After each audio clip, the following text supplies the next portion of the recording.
EA may have screwed themselves.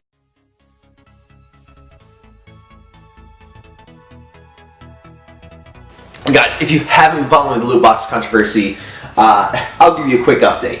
So, EA pretty much has realized that they can put these loot boxes in games and really just suck customers dry by having them essentially gamble in the game.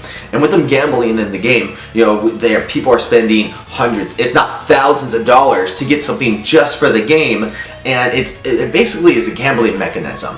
And they have been implementing this first in their sports games, and it's grown beyond that, where, you know, Star Wars Battlefront II had it. And here's the thing, with Star Wars Battlefront II, it's a kids-based game. Kids love Star Wars, and Star Wars is geared towards kids.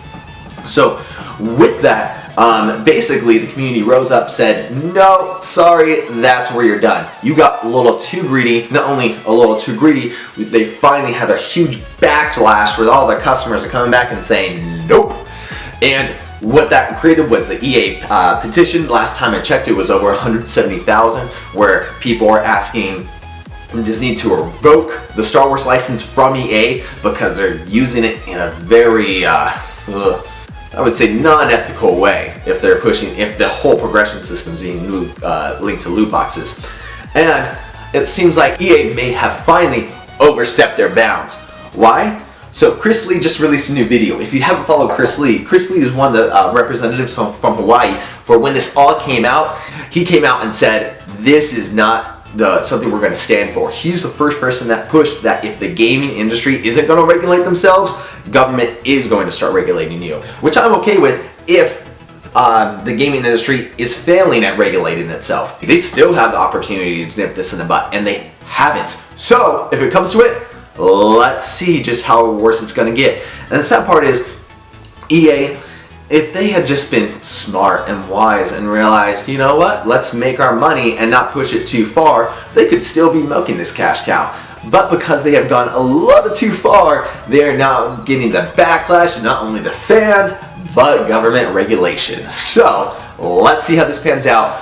Chris Lee, like I said, just released a video where he's showing that we're getting progress. It's kind of funny in the video. He looks like he's talking to other representatives, and you know, I'm not sure if some of these conversations are real or just, you know, videotaped to the camera, but they're pretty funny, and it seems like he's not getting some headway, but finally by the end of it, you see a little bit of a montage of other representatives who are agreeing that loot boxes and just the gambling for kids in video games is just not going to be tolerated, and they're going to start pushing that forward. And it's good to see that there's momentum growing, and the fact that if we keep calling our legislators, calling representatives, and pushing this, letting them know we're, you know, referring back to what Chris Lee is doing, we can really start to see progress with this, which is great.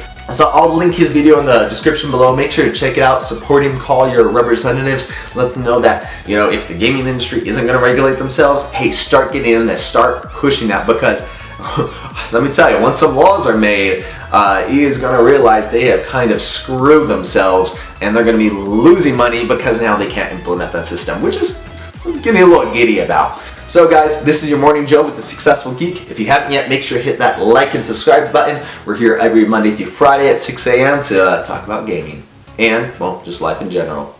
See you guys.